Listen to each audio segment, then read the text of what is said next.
Bonjour Kaya. Bonjour Lilou. C'est tellement bien de t'interviewer aujourd'hui, je suis toute enthousiaste.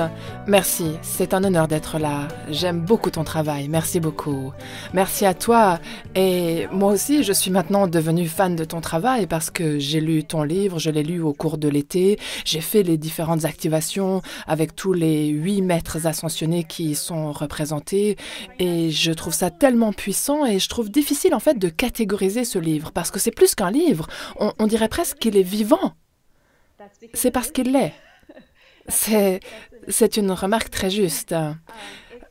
C'est un livre dans le sens où c'est un ensemble de pages entre 2 couvertures, mais il s'agit d'une transmission vivante, comme je l'ai écrit à leur demande sur la couverture. C'est un véhicule pour un éveil très réel d'ascension spirituelle.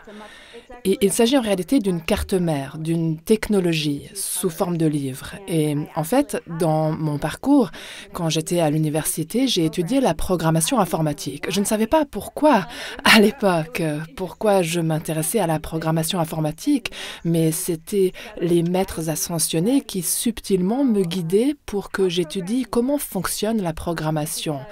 Parce que ce livre, littéralement, va comme pirater chaque cellule de notre corps dans le but d'activer un génome divin qui existe dans l'univers subatomique de notre ADN.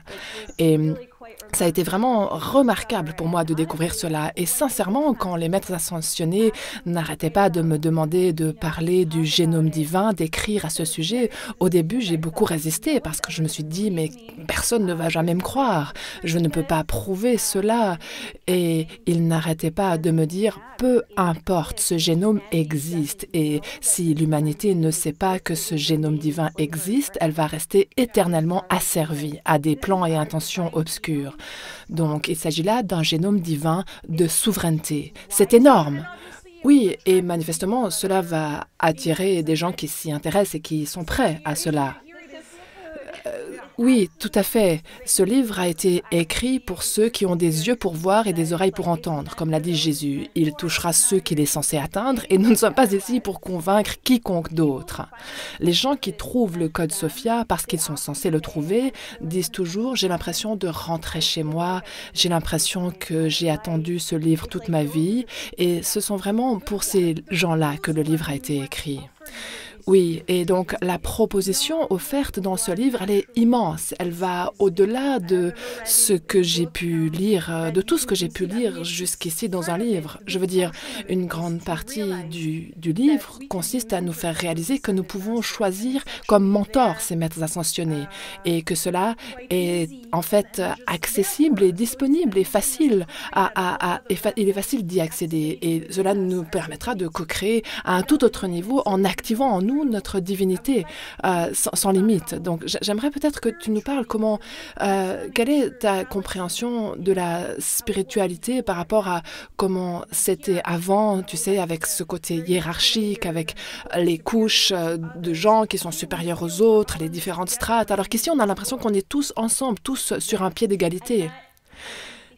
Oui, et comme je suis née avec mes capacités psychiques ouvertes, j'avais beaucoup de possibilités différentes par rapport au choix de ceux avec qui je voulais travailler pendant cette vie. Il y avait différents groupes d'anges, de maîtres dans différentes dimensions de la création et quand j'ai rencontré la tribu des dragons de Sophia, j'ai su que j'avais rencontré le haut conseil avec lequel je voulais passer le restant de ma vie parce que la façon dont ils m'ont présenté ce travail, c'était en me disant « tu dois entrer dans cette croyance que tu es souveraine, que tu es divine et que tu es sainte et tous les autres aussi. » Parce que c'est cela qui guérit et c'est cela qui rend son pouvoir à tout.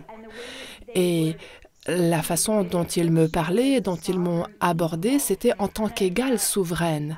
Et je me suis dit, waouh, mais ce sont des maîtres ascensionnés, pourquoi me traitent-ils ainsi avec tant de bienveillance et de générosité? Et ils n'arrêtaient pas de me dire, c'est comme ça que nous invitons tout le monde à travailler avec nous. Et l'accessibilité du code Sophia réside dans le fait que nous devons lâcher la hiérarchie. Et si nous accueillons ce concept que nous sommes des égaux souverain, il n'y a plus de compétition. Tout le monde est enfin libre de collaborer comme un seul corps, comme il est écrit dans le livre, comme le corps un du Christ. Alors qu'est-ce que cela veut dire vraiment? Cela veut dire que nous avons tous reçu la bénédiction d'avoir le même génome divin, les mêmes attributs divins, et quand on se considère de ce point de vue-là, on n'a plus envie d'être dans la compétition ou la comparaison avec les autres. On a juste envie de se réunir avec les autres et d'explorer ensemble qu'est-ce que cela signifie de tous co-créer en entrant tous dans notre potentiel divin ensemble en compagnie des maîtres ascensionnés. C'est tellement captivant. Donc, nous ne parlons pas de ces maîtres féminins comme des déesses ou des divinités. Ce que nous disons, c'est que, étant donné que chacune de ces maîtres a laissé derrière elle un legs d'amour, d'accord? Et l'humanité, après, tu sais, des siècles de programmation patriarcale, a déifié ces femmes parce que l'humanité ne peut pas concevoir les choses différemment. Et c'est pas grave, c'est OK d'avoir envie de vénérer la divinité, tant que nous comprenons que nous devons vénérer la divinité en nous aussi, d'accord? Donc, nous désignons ces magnifiques maîtres codes clés par le terme de maître ascensionné et mentor. Et cela fait de nous tous des égaux. Et c'est comme ça, de toute façon, qu'elles souhaitent travailler avec nous. Elles n'ont pas envie d'être vénérées, elles n'ont pas besoin qu'on leur caresse leur ego. Elles veulent nous voir entrer, nous, dans notre potentiel comme elles l'ont fait. Nous sommes des maîtres en formation et nous sommes venus ici avec une mission très importante, à un moment crucial pour cette planète. Et nous avons besoin d'éveiller autant de gens que possible à leur divinité souveraine. Et la tribu des dragons de Sophia et ses maîtres du Christ féminin divin littéralement écartent les voiles pour rendre ce processus plus facile qu'il ne l'a jamais été jusqu'ici. Oui, mais je veux dire, ça a dû causer beaucoup de résistance quand tu as canalisé le message et tu as rencontré Sophia, la source, on peut dire, en 2009. Je veux dire, quand j'ai lu le texte et j'ai fait les activations, on rencontre quand même des trucs énormes, des blocages, genre, ah waouh, mais ils étaient là en fait. Et on est même surpris on pourrait se retrouver surpris parce qu'on n'aurait jamais pensé que ces blocages étaient là. Mais quand on lit les activations, on a l'impression que tout ça se retrouve libéré. Donc c'est énorme. Et j'imagine que toi, très souvent, tu as dû avoir des résistances ou pas. Ou tu t'es dit, bon, ça c'est énorme, mais je fonce quand même. J'ai toujours su que c'était énorme et j'ai toujours su que j'allais foncer et aller jusqu'au bout. Mais j'ai eu besoin littéralement de chaque fibre de mon être pour mener à bien cette tâche. J'ai dû tester toutes les activations sur moi-même, alors que personne d'autre ne faisait ce travail. Tu sais, maintenant, j'ai créé une école de mystère, on a de multiples programmes, les gens peuvent travailler en communauté pour faire ces initiations ensemble, pour apprendre tout ça, mais à l'époque, il n'y avait rien de tout ça pour moi. Il y avait juste moi et tout le monde qui me trouvait vraiment bizarre, à passer tellement de temps dans l'isolement et la méditation. Je veux dire, à l'époque, je passais 10 heures par jour à simplement rester assise, à écouter, méditer, écrire, réécrire, pratiquer. Et ça a duré des années. Oui, ça t'a pris combien de temps pour écrire ce volume d'introduction? D'après ce que j'ai compris, ce n'est que le début. Oui, en effet, il y aura plusieurs volumes. Chacun des chapitres de la deuxième partie annonce un livre qui est à venir encore. Donc, pour le codex en entier. Donc, ça t'a pris des semaines, des mois pour écrire le livre? 7 ans. 7 ans. Ah oui, parce que, en fait, j'ai dû changer depuis l'intérieur pour pouvoir gérer cette énergie et la recevoir. Je veux dire, ce livre est un contenant pour la conscience source. Donc, elle a dû extraire toutes mes parties blessées, elle a dû réagencer ma structure égotique, j'ai dû apprendre ce que ça signifie de télécharger la lumière de mon soi supérieur et apprendre à l'incarner dans ma vie quotidienne. Je veux dire, le fait que j'ai été capable de voir les maîtres ascensionnés et les anges depuis toujours ne veut pas dire que... Tu sais, j'ai survécu à l'impensable dans la première moitié de ma vie. Donc, j'étais dans un processus, comme je l'ai décrit dans la préface, où je rassemblais les milliers de morceaux brisés de mon cœur. Donc, j'ai su que le Code Sophia était de façon légitime un texte sacré pour notre époque moderne, parce que moi-même, j'aurais dû être morte ou folle après ce à quoi j'ai survécu. Et le fait d'avoir canalisé cette œuvre est la raison pour laquelle je suis ici aujourd'hui telle que je suis. C'est uniquement grâce à, tu sais, la guérison que j'ai reçue en écrivant ce codex que ma vie a été sauvée et que j'ai appris comment m'épanouir plutôt que juste survivre dans ce monde. Donc, j'ai dû laisser ce codex travailler sur moi pendant 7 ans et même après avoir été contactée par la tribu des dragons de Sophia, c'était l'expérience la plus puissante de ma vie jusque-là. Et j'ai dit, ne m'appelez pas, je vous appellerai, parce que je savais que je devais aller changer beaucoup de choses dans ma vie pour pouvoir me préparer à ne serait-ce que commencer à le canaliser. Je veux dire, j'ai passé une grande partie de ma vie adulte à me préparer à cela. Et quel était ton état d'esprit quand tu as rencontré Sophia? Quel était le contexte de cette rencontre? Eh bien, à l'époque, j'avais reçu des messages des maîtres ascensionnés disant que j'étais censée écrire un livre. Et je croyais qu'ils voulaient que j'écrive un livre au sujet de la guérison après le viol. Parce que c'était ça à quoi j'étais confrontée à cette époque-là de ma vie. Je me consacrais à me guérir, me guérir. Qu'est-ce que je peux faire pour guérir mon existence brisée, n'est-ce pas? Et même si j'aidais beaucoup de gens, j'étais vraiment, vraiment sur mon propre chemin de guérison. Donc, quand Sophia est arrivée, j'avais loué, comme je l'explique dans la préface, j'avais loué une maison près du mont Shasta, sur le flanc du mont Shasta. Certaines personnes savent qu'il s'agit là d'une montagne sacrée. C'est un portail multidimensionnel très, très puissant. On ne plaisante pas avec ça. Il ne faut pas aller au mont Shasta et juste faire n'importe quoi. Il faut être très, très conscient. Pas toi, Lilou, mais enfin, je ne m'adresse pas à toi en particulier, mais à vous tous qui écoutez, priez beaucoup avant de faire un pèlerinage sur cette montagne parce qu'elle est très, très, très puissante. Et quand elle est apparue et qu'elle m'a fait entrer dans la lumière, c'était... Je veux dire, j'étais dans une période où j'avais vraiment de la peine. C'était vraiment dur pour moi. Parfois, j'avais même peur d'être toute seule. Et le fait de me retrouver dans cette lumière et de rencontrer des milliers de maîtres ascensionnés tous en même temps, je veux dire, c'était le début de ma vraie vie. Oui. Et est-ce que c'était difficile? Ce que j'ai trouvé confrontant dans le livre, c'est le fait que Sophia soit présentée comme Sophia, la source. Et c'est tellement différent de ce que nous avons entendu jusque-là. Et donc, c'est tout à coup comme s'il y avait cette Sophia. Et ça doit être confrontant pour les gens qui ont toujours vécu avec de fortes convictions religieuses. Ça a été en effet un chemin tellement fascinant par rapport à ça, parce que tout le monde arrive au codex de toutes sortes d'horizons intéressants, n'est-ce pas? Et pour certains, en fait, c'est la guérison ultime de trouver enfin un texte sacré dédié à la Mère divine. Et il y a tant de gens qui ont vécu des abus en lien avec le mot Dieu que le mot Sophia est très, très guérisseur pour eux. C'est comme de dire « Ah, mais oui, je peux entrer dans ce concept de Sophia. » Alors que pour d'autres, c'est exclu, il faut que ça soit une entité comme ci, comme ça, etc. Donc, il y a vraiment ces deux extrêmes. Et moi, je dis toujours dans mon école de mystère, peu m'importe ce que vous donnez comme nom à Dieu, à la source. Et Sophia, ça n'est pas important pour elle non plus. C'est comme de dire que tout ce qui compte, c'est vraiment d'entrer dans une relation directe avec notre source, Sophia, Dieu, grand esprit. Donc l'idée, c'est vraiment, quel que soit le terme qui vous apporte du réconfort et qui vous invite à entrer dans cette communion, utilisez ce terme-là. Pour moi, à cette époque de ma vie, c'est comme ça que la lumière de Dieu s'est présentée à moi. Et je n'allais pas dire non, j'allais faire confiance à ce voyage. Et je suis tellement reconnaissante de l'avoir fait parce que ça a amené un nombre incalculable de guérisons pour moi et pour d'autres.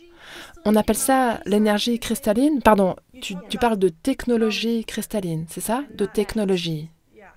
Oui. Est-ce que tu peux nous dire pourquoi tu appelles cela la technologie cristalline? Alors, la technologie cristalline est liée au génome divin. Donc, tu sais, nous avons nos chromosomes dans notre ADN, oui. Alors, pardon, notre ADN est logé à l'intérieur de nos chromosomes, n'est-ce pas?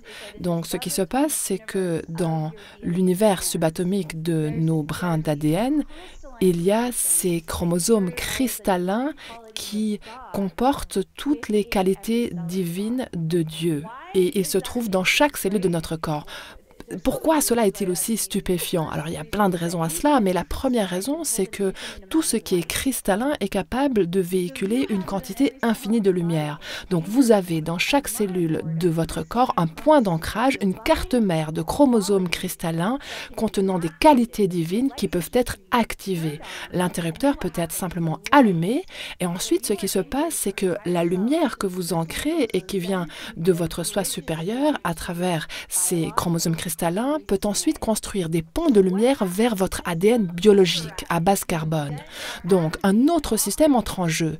Vous activez alors un système d'exploitation en vous qui va commencer à gérer votre ADN biologique, et votre ADN biologique est connecté à votre structure égotique, à tous les niveaux de conscience dans votre corps humain, à votre attention, et vous pouvez commencer à opérer de façon miraculeuse depuis la perspective et la conscience de votre divinité. C'est donc une totale fin de partie et un total début de nouvelle partie en même temps. Ça change fondamentalement le scénario de l'expérience humaine quand on comprend que notre corps, et en passant, vos chakras sont une technologie spirituelle, vos méridiens sont une technologie spirituelle. Toute cette technologie ancre des corps de lumière, différents aspects, différentes facettes et différents super pouvoirs de la divinité de votre soi supérieur dans votre forme humaine. Et ça, je veux dire, c'est pas un scoop. Les anciens nous en parlent depuis des milliers d'années de cette technologie spirituelle particulière dans notre corps.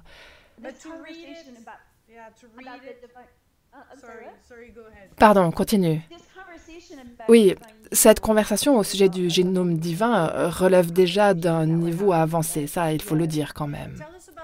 Oui, et parle-nous des maîtres ascensionnés et de comment elles sont venues à toi. Je crois que ça commence par Isis, si mes souvenirs sont bons. Et après, petit à petit, chaque maître raconte son histoire et active des codes, et chaque maître a traversé ses propres difficultés. Certaines d'entre elles, la plupart d'entre elles, ont passé du temps sur Terre, ont vécu au moins une vie sur Terre. Oui. Et donc, pourquoi ça commence par Isis, par exemple? Comment tu peux expliquer ça? Eh bien, Isis, ce que j'aime dire à nos étudiants à l'école de mystère, c'est qu'il y a la vie avant Isis et ensuite la vie après avoir rencontré Isis. Donc, oui, Isis est un mentor exceptionnel pour nous aider à pleinement revendiquer ce pouvoir de lionne de notre divinité. Et elle nous aide à vraiment revendiquer notre souveraineté. C'est elle qui nous aide à nous mettre sérieusement à notre mission spirituelle. Elle ne nous laisse plus juste, tu sais... Quand vous l'acceptez comme mentor, elle ne vous laisse plus être paresseux. Je crois qu'il n'y a pas d'autre moyen de le dire. Quand elle est là avec son feu sacré, c'est comme si elle disait « Hé, tu as dit que tu allais venir ici avec ta mission angélique. Tu as un rôle important à jouer. Nous avons tous un rôle important à jouer parce que nous sommes tous interreliés. » Donc, quand on choisit Isis comme mentor, aussi, dans l'Égypte ancienne, Isis savait vraiment comment faire face à la magie noire de son époque et faire venir la lumière la plus grande. Et ça, c'est une autre raison pour laquelle on travaille avec elle, parce qu'elle n'a pas peur de regarder au cœur des ténèbres et d'appeler un chat un chat. Elle n'a pas peur de dire ce qu'elle voit et ensuite d'appeler cette lumière. On fait vraiment cette expérience-là dans son initiation. On commence à retirer toutes sortes de systèmes de croyances issus de siècles de programmation religieuse gouvernementale et aussi des programmations issues d'autres systèmes stellaires. Parce que où qu'on s'incarne dans l'univers, ces informations accompagnent notre âme dans chaque incarnation future. Donc nous retirons littéralement des systèmes de croyances, des programmes et des virus de pensée avec lesquels nous nous incarnons depuis des millénaires quand nous sommes en présence d'Isis.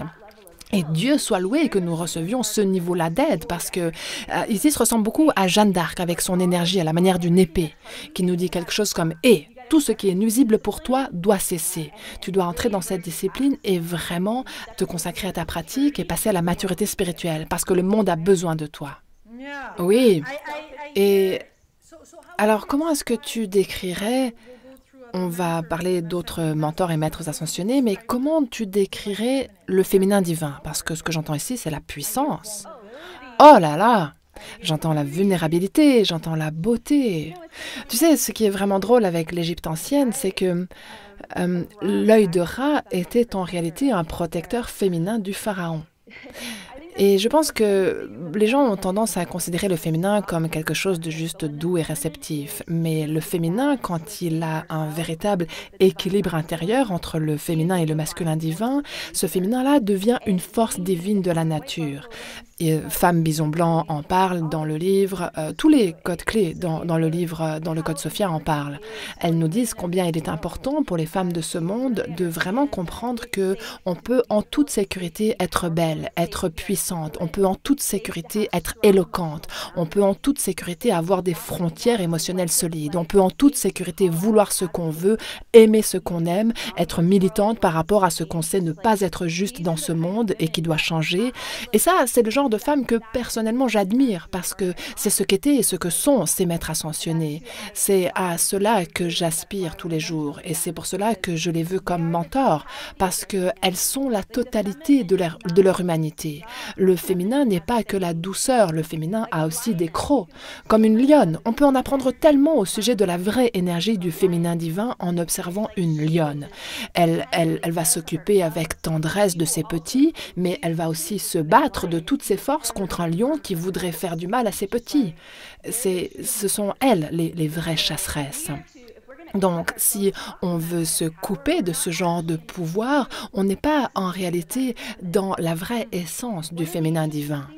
Mais une des choses intéressantes, c'est que le féminin blessé tente de contrôler, n'est-ce pas?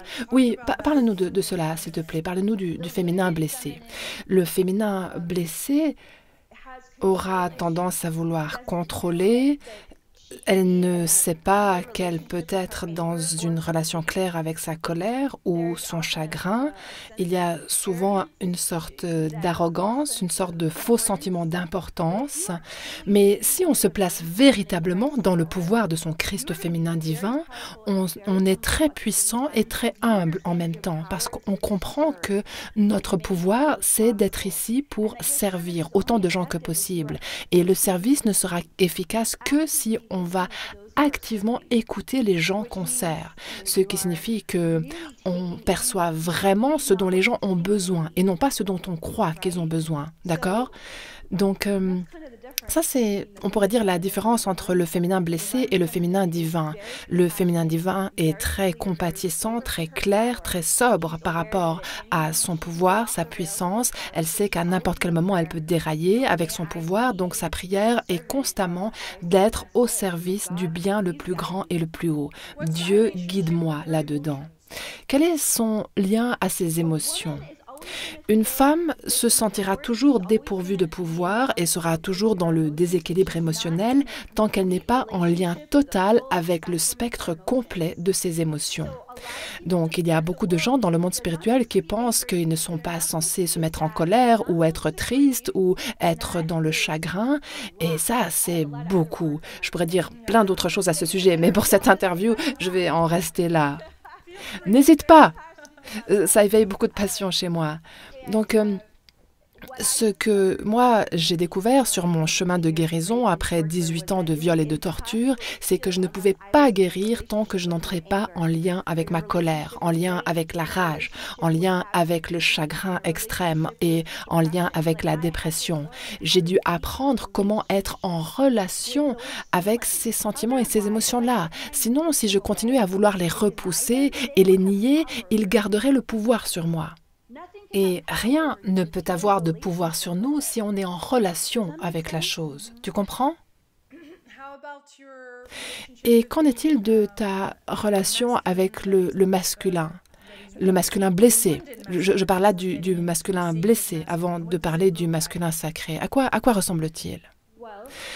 Eh bien, le masculin blessé a tendance à manipuler, il a tendance à aller trop loin, il a tendance à penser qu'il a besoin de contrôler le féminin pour se sentir en sécurité parce qu'il a toujours peur du féminin blessé.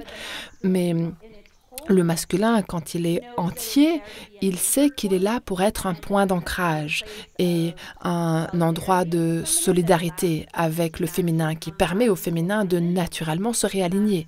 Parce que ce masculin-là ne va pas fluctuer en fonction des changements d'humeur du féminin, tu comprends? Donc il y a ce merveilleux équilibre, autant à l'intérieur de nous, entre le féminin et le masculin divin en nous, et aussi à l'extérieur, où, tu sais, je pense que les gens ont tendance à considérer que le masculin n'est pas en contact. Mais ce qui est intéressant avec le masculin, c'est qu'il est très observateur. Il remarque énormément de détails. Et le masculin ressent aussi énormément de choses. Et il y a presque un niveau de tendresse, je pense, avec laquelle le masculin est très protecteur de cet espace du cœur qui est le sien. Parce qu'il sait exactement combien un féminin blessé peut être dangereux. Un féminin blessé est radicalement dangereux, alors qu'un féminin entier apporte un pouvoir radical. Et nous sommes tous des individus très blessés en tant qu'humanité, en tant qu'espèce en général. Donc la raison pour laquelle le Code Sophia est venu en tant que texte sacré du féminin divin, c'est parce que nous devons guérir notre relation avec le féminin divin pour pouvoir ne serait-ce que commencer à aborder le sujet du masculin divin. Parce que après, tu sais, des centaines d'années de conditionnement patriarcal, il y a tellement peu de gens qui ont même une notion de ce qu'est la vraie essence authentique du masculin divin. Oui. Est-ce que nous pouvons maintenant parler de Guanyin? Guanyin semble avoir traversé beaucoup d'épreuves et à un moment donné, il y a cet homme, cette figure de l'homme qui vient l'aider. Est-ce que tu peux nous parler un petit peu de son histoire? Alors, le chapitre de Guanyin, c'est mon chapitre... Bon, j'aime pas faire des préférences, mais c'est de loin mon chapitre préféré. Ah, tu viens de faire une préférence? Je veux dire, ça se lit comme un scénario de film et d'avoir l'immense honneur de pouvoir écrire l'histoire de Guanyin. Je veux dire, je sais même pas comment j'ai pu avoir cette chance. J'ai les larmes aux yeux rien que de penser à ce qu'elle a traversé et au sacrifice qu'elle a fait et à cette magnifique histoire digne du cinéma entre elle et son enseignant. Donc nous rencontrons Guanyin dans son incarnation en tant que jeune fille appelée Yoshinami. Et très tôt dans sa vie, son village se retrouve incendié, sa famille tuée et elle est violée par des pillards mongols.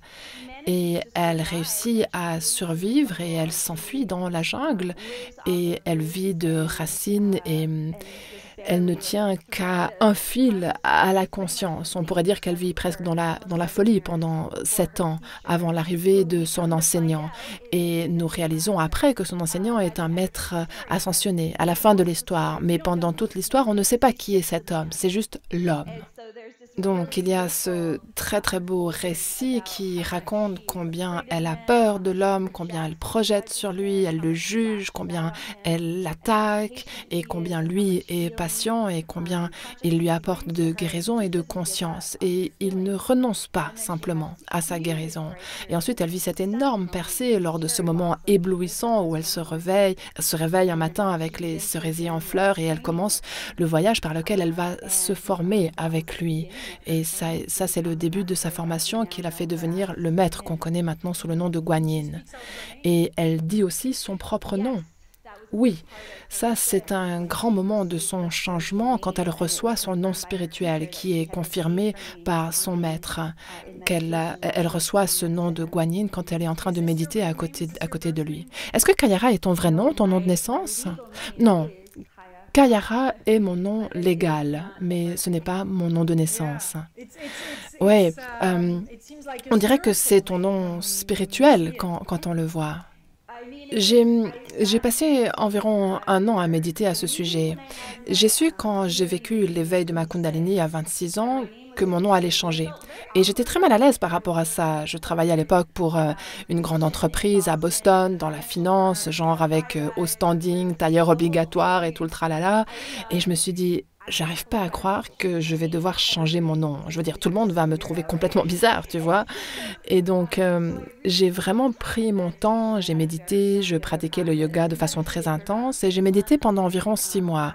Et au bout de 6 mois environ, j'ai su. Je me suis réveillée un matin, j'ai entendu le nom qui m'était confirmé, j'ai entendu une voix de femme me dire ce nom. Et je l'avais déjà entendu, à de nombreuses reprises. Donc, j'ai su, ce matin-là que c'était le moment de changer de nom sur le plan légal. Et je savais aussi dans mon âme que cela me mettrait sur le chemin de la destinée que j'étais vraiment appelée à accomplir. Et sincèrement, mon nom de naissance était un nom d'esclavage. Donc, il n'y avait aucune raison pour moi de continuer à le garder, ce nom d'esclavage. Et en plus, c'était un mensonge. Tout ce qui m'a été donné, le certificat de naissance, le nom, tout ça, c'était un mensonge. Donc, si j'avais gardé ce nom-là, j'aurais vécu un mensonge. Oui, oui. Et en fait, il y a en fait beaucoup de gens qui changent de nom pour un nom spirituel quand ils se sont appelés à cela. Et quand tu parles de... Quand tu nous dis que tu te souviens des vies antérieures, ou par exemple, OK, moi je parle au maître ascensionné, tout ça c'est quelque chose que tu connaissais déjà et avec quoi tu as toujours été à l'aise. Donc le rôle que tu as maintenant, tu l'as préparé dans d'autres vies, pas seulement dans cette vie-ci. Oui. Cela, je l'ai su dès l'enfance, tout à fait. Et même quand je suis devenue jeune adulte, je veux dire, les maîtres étaient déjà mes mentors au début de ma vie adulte. Simplement, je n'avais pas encore rencontré la tribu des dragons de Sophia. Mais ces codes clés individuels avaient déjà commencé à travailler avec moi très consciemment. Ils me montraient différentes choses et ils me montraient certaines vies. Ils me disaient, voilà, tu as vécu cette vie-ci, c'est pour ça que tu es attiré par cette lignée-là, ce code clé-là, et tu dois maintenant te réapproprier cette partie-là que tu as apprise dans cette autre vie. Donc, quand j'étais enfant, ça me mettait, cela dit, dans beaucoup de confusion parce que je ne comprenais pas pourquoi j'étais dans ce corps. Je veux dire, j'étais très perplexe par rapport à ma couleur de peau, par rapport au fait d'être une fille. Bon, en plus, il y avait déjà une énorme confusion malsaine dans le contexte auquel je survivais. Mais dans les rares moments que je pouvais passer toute seule, je sentais tellement de choses qui venaient d'autres vies que ça a été très déroutant pour moi de m'ancrer dans cette incarnation spécifique pendant assez longtemps. Et maintenant, j'adore être dans cette incarnation. Oui, je vois ça. Et que dire de Marie-Madeleine? Oui, parlons d'elle. C'est passionnant de lire son histoire, sa proximité avec Jésus et tout ça. Et nous le savons, mais c'est simplement différent, j'ai trouvé, de lire l'histoire écrite comme ça. Eh bien, en fait, chaque chapitre de la deuxième partie du livre contient un récit de la vie du maître par elle-même, puis son initiation. Son initiation, je l'ai écrite des années avant que j'écrive les révélations de Marie-Madeleine au sujet de sa propre vie.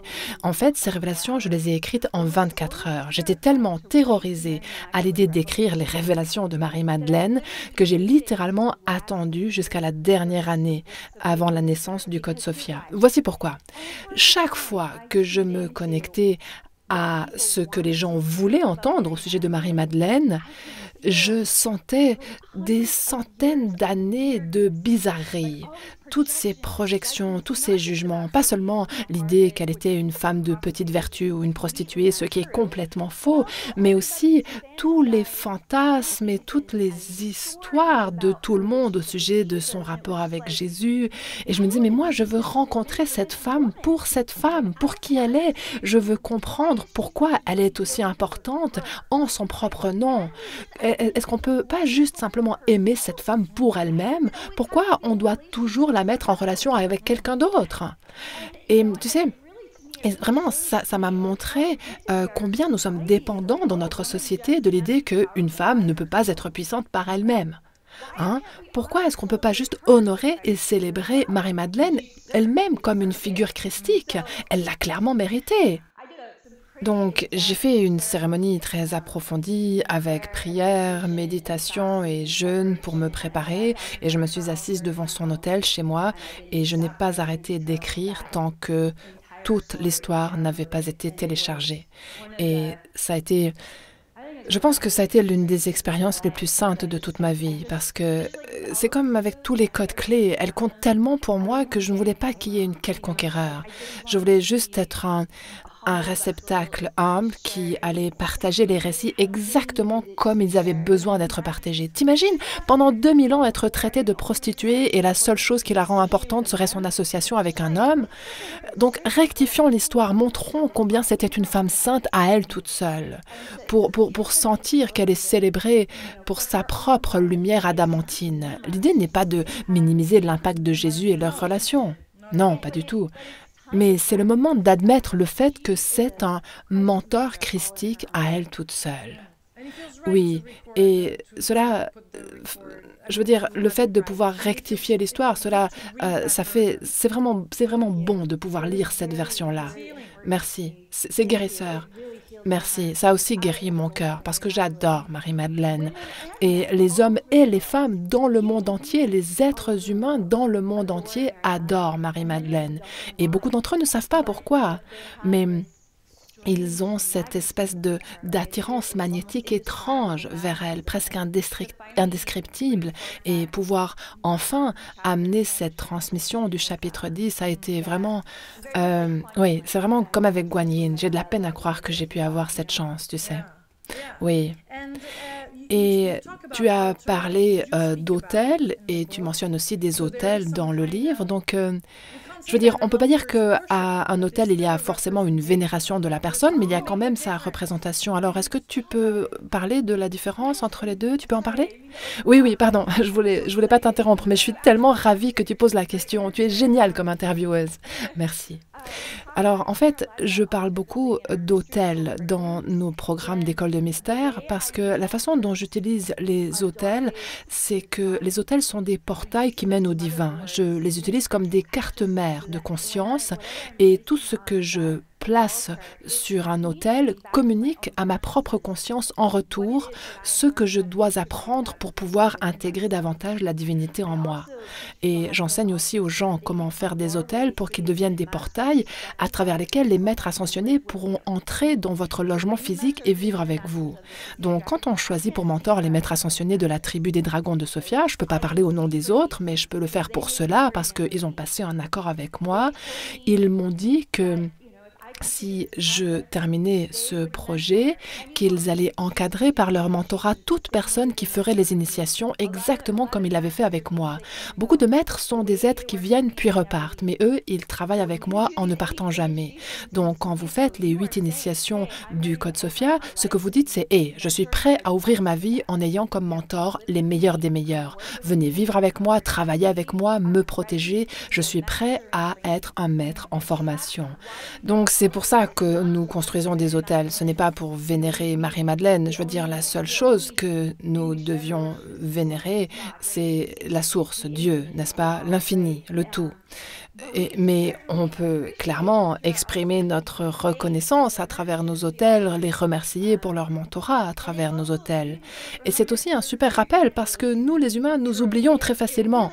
Et donc, ça nous aide vraiment dans notre pratique quotidienne à nous souvenir de « Ah oui, ça, ce sont mes amis haut placés. J'ai accès à mon pouvoir, j'ai accès à ces mentors. Je ne vais pas jeter l'éponge aujourd'hui. Je vais me confier à mon dharma, je vais faire ma part aujourd'hui, je vais vivre mon plus haut potentiel aujourd'hui. » Donc, c'est pour cela que nous parlons d'hôtel. C'est parce que cela permet vraiment d'ancrer notre lumière chez nous et là où on travaille.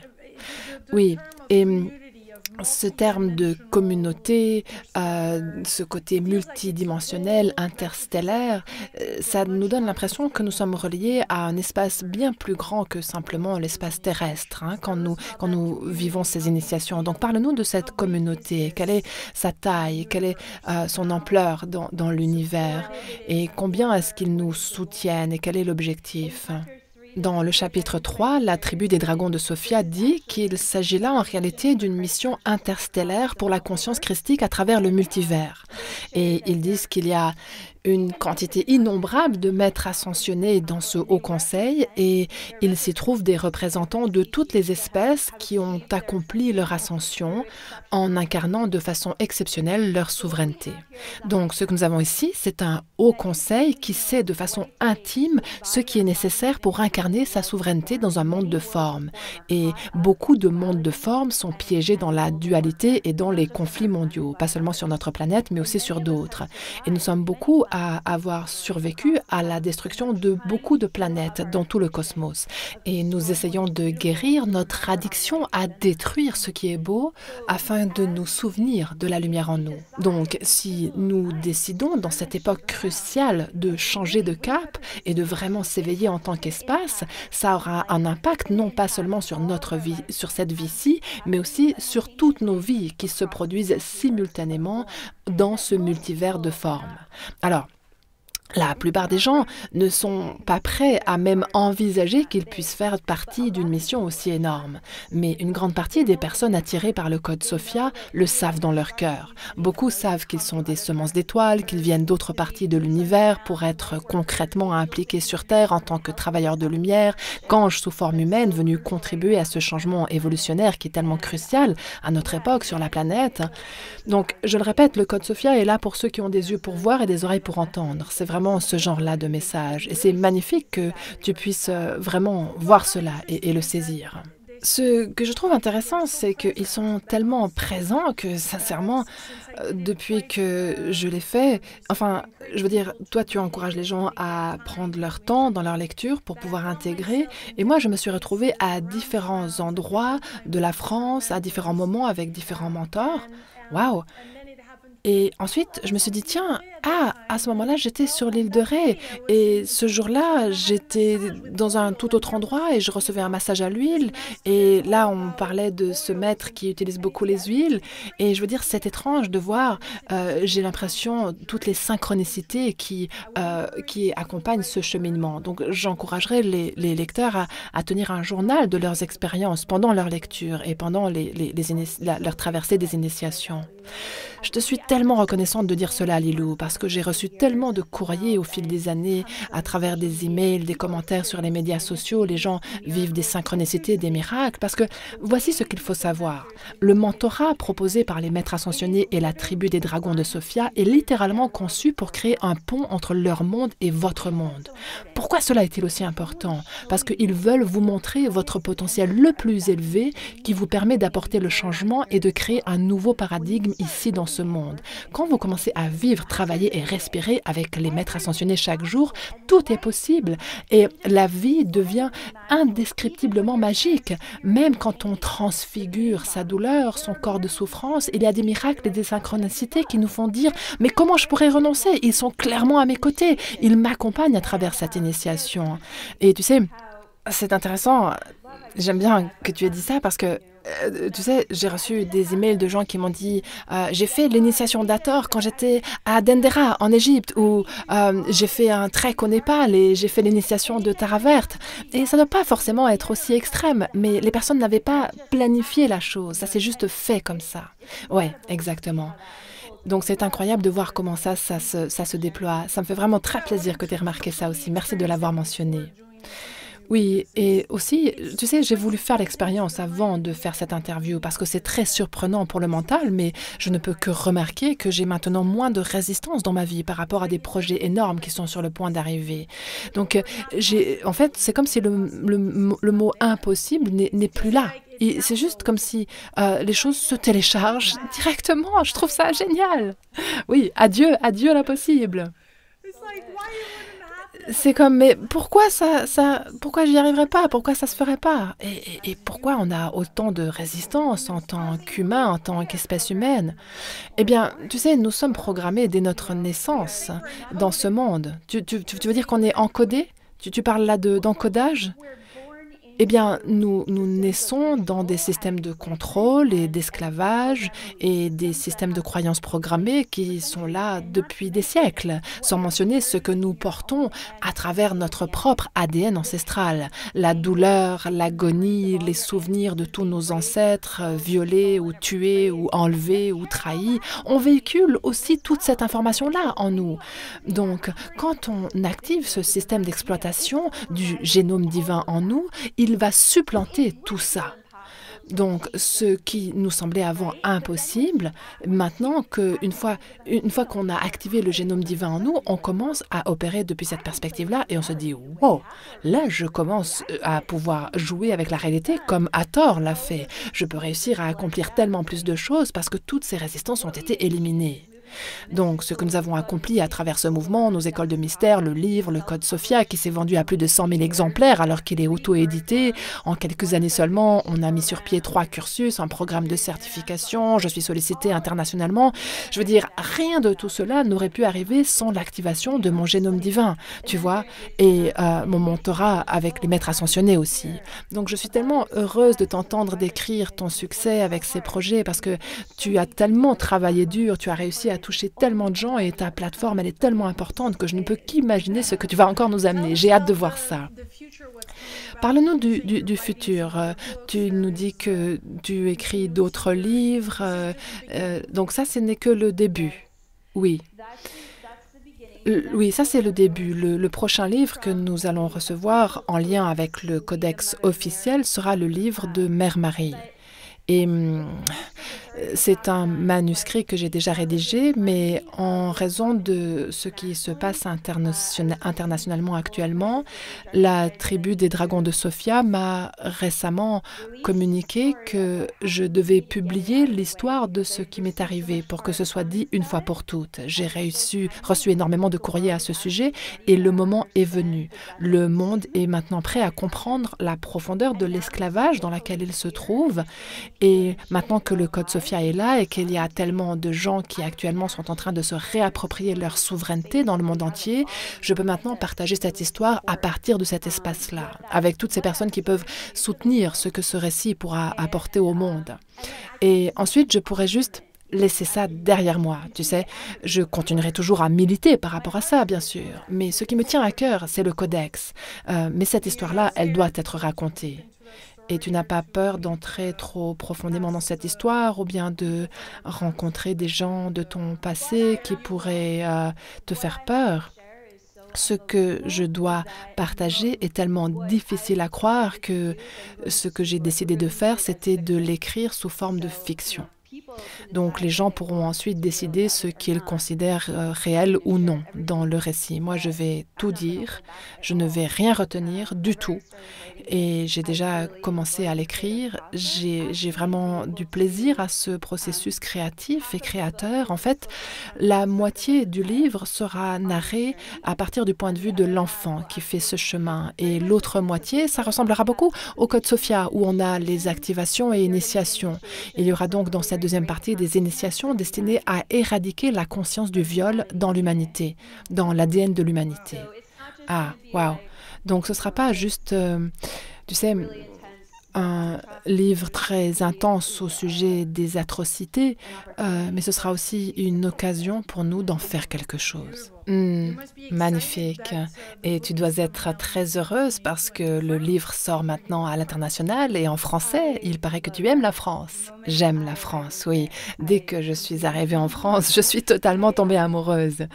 J'ai en fait loué une voiture et je suis allée dans plein d'endroits en France. Je suis retournée sur les pas de Jeanne d'Arc et j'ai aussi fait bien sûr un pèlerinage en lien avec Marie-Madeleine dans le sud de la France. J'ai donné une conférence et un atelier à Paris. Oui, c'était comme de rentrer à la maison quand je suis allée en France. Je veux dire, je j'ai pas tellement de mots pour le décrire parce que c'est tellement spécial pour moi. Et je suis tellement reconnaissante que la tribu des dragons de Sofia ait décidé que la traduction en français serait la première traduction. J'avais reçu des demandes pour 32 langues différentes. Waouh! Parfois plusieurs demandes pour une même langue. Mais c'est seulement quand j'ai reçu la proposition des éditions Ariane que j'ai senti, en fait, j'ai su que Ariane est un super éditeur et ils ont fait un superbe travail de traduction. Oui, c'est le cas, et qu'ils soient tous bénis à tout point de vue. Je suis tellement, tellement reconnaissante à leur équipe. On a travaillé très dur sur cette traduction. J'avais aussi dans ma propre équipe des traducteurs et on a vraiment fait le travail à fond. On a étudié ensemble chaque ligne du livre. En général, un auteur ne s'impliquerait jamais autant, mais moi, je voulais vraiment m'assurer que l'intégrité de ce texte sacré soit vraiment traduite. Et c'était aussi l'objectif d'Ariane. Donc, ça a été vraiment un voyage très puissant et très créatif, ce voyage que nous avons tous vécu en tant qu'équipe.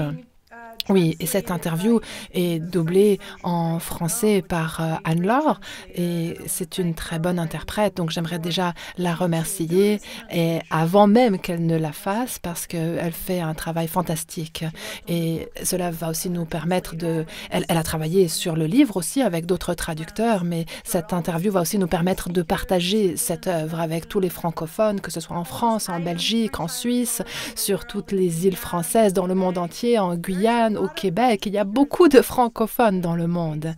Donc, c'est vraiment super chouette que nous puissions avoir ce cadeau et cette occasion. Est-ce que tu aimerais ajouter autre chose à cette interview? Bien sûr, j'ai l'impression qu'on va en faire plein d'autres, mais ceci est une sorte d'introduction. Oui. J'aimerais juste dire combien l'héritage du féminin divin en France est significatif pour moi. J'en ai parlé, j'ai écrit une préface spéciale pour la traduction en français du livre et vous savez, les expériences directes que j'ai vécues avec Mère Marie, Marie-Madeleine et Jeanne d'Arc font partie des expériences directes les plus précieuses que j'ai pu vivre dans cette vie. Et je crois que la France est un trésor pour l'éveil de notre monde, pour un voyage d'ascension qui est essentiel à notre époque. Et je sais que la religion et le gouvernement peuvent vraiment obscurcir ces héritages en donnant une image faussée et déformée de qui étaient ou qui sont ces femmes. Mais j'espère vraiment qu'en les rencontrant à travers le Code Sophia, que vous aurez foi en elles en tant que figure du Christ féminin divin et foi dans l'héritage qu'elles offrent à la France et qu'elles nous offrent à tous en cette période. Je ne pourrai jamais assez remercier la France pour cela. Je sais que ça peut vous sembler bizarre que je dise ça, mais non, tu es ému par cela et c'est beau. Tu as le sentiment que c'est une terre sacrée. Alors tout est sacré, mais il est vrai que, au fond, certaines parties du monde, certains endroits le sont peut-être un peu plus. Tu as parlé du mont Shasta. Pour moi, Hawaï est une terre sainte. Je sens une forte connexion d'âme à cette terre. Et je n'ai pas encore eu la bénédiction de voir le mont Shasta, mais j'ai hâte d'en vivre l'expérience comme un portail. Et on a le sentiment que beaucoup de portails s'ouvrent sur la planète. Et nous sommes appelés à rejoindre nos terres, à rejoindre différents endroits dans le monde entier. Et ces portails se retrouvent activés actuellement. Et à travers ce livre, à travers cette activation aussi, nous allons être de plus en plus appelés à faire des choses extraordinaires. Donc un très très grand merci d'avoir eu le courage de publier ce livre et de l'avoir fait traduire également. Ça a été un immense honneur et un immense plaisir de partager ce temps avec toi, Lilou. Merci. Merci beaucoup. Plein de bisous et pour tous les délicieux co-créateurs qui ont aimé cette interview, s'il vous plaît, partagez-la partout. C'est super. C'est le moment que le féminin divin se manifeste et j'ai hâte de voir tes futurs livres ainsi que ceux de beaucoup d'autres auteurs sur ce sujet parce que je pense que c'est fabuleux. C'est génial qu'on parle enfin de cela. Merci beaucoup. Merci.